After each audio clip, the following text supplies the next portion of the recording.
Hi, I'm Gary Oldman, actor.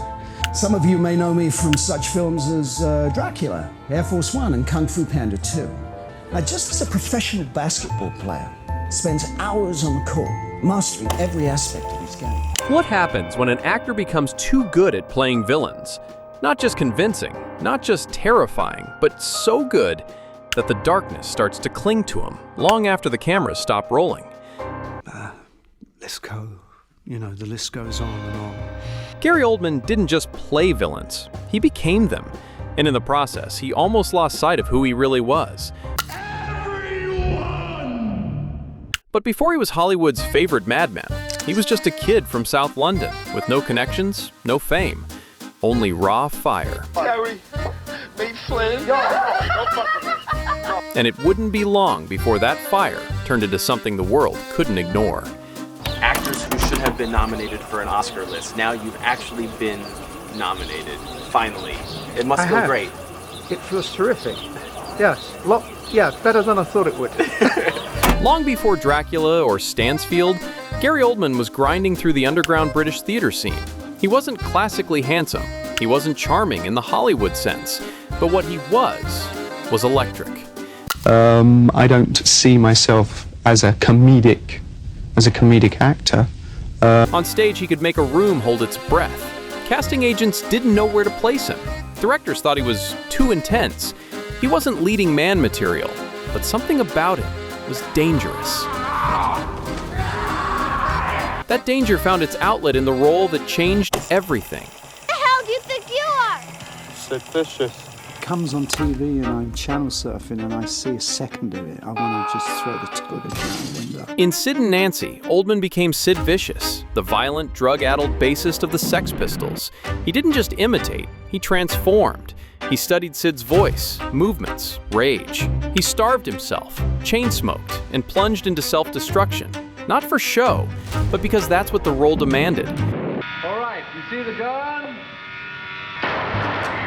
Hollywood noticed, but not just because it was good acting, because it was real. Maybe too real. And what do you do with someone who can embody that much chaos? You give him the most seductive monster of all time. Welcome to my home. In 1992, Oldman took on Bram Stoker's Dracula, but this wasn't the stiff, cape-wearing vampire of old. Oldman's Dracula was poetic, haunting, sensual, tragic. A man twisted by love and loss into something eternal and cursed. The performance was hypnotic. It felt like he was channeling something ancient. Co-stars later admitted they found him unnerving even when the cameras weren't rolling. And yet, for Oldman, Dracula wasn't even the darkest corner of his mind. That door would open next. Then came Norman Stansfield in Leon the Professional, a corrupt DEA agent who pops pills and waxes poetic about classical music while murdering families. Oldman didn't just play madness, he orchestrated it. Your one line from The Professional. Everyone. Every line teetered between brilliance and psychosis. And then, he went further. A dreadlocked pimp in True Romance, a cartoonishly evil CEO in The Fifth Element, each more surreal than the last. I'm a pimp. And a bad man. Boys say you don't be And still, somehow, believable. But here's the thing.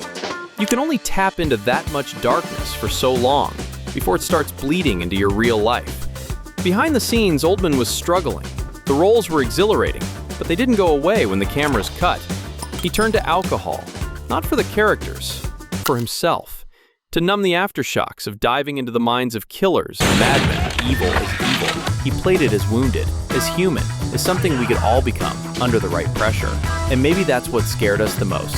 When you're too good at becoming monsters, the world starts to forget you're not one. But Gary Oldman shattered that illusion. He didn't just survive Hollywood's obsession with typecasting. He bent it, broke it, reclaimed it, and in doing so, he proved something rare, that the same man who terrified us could also inspire us. Not because he played villains, but because he understood them. And that is what makes him unforgettable. If this story pulled you in, give the video a like, subscribe for more cinematic deep dives, and drop a comment below. Which Gary Oldman role haunted you the most?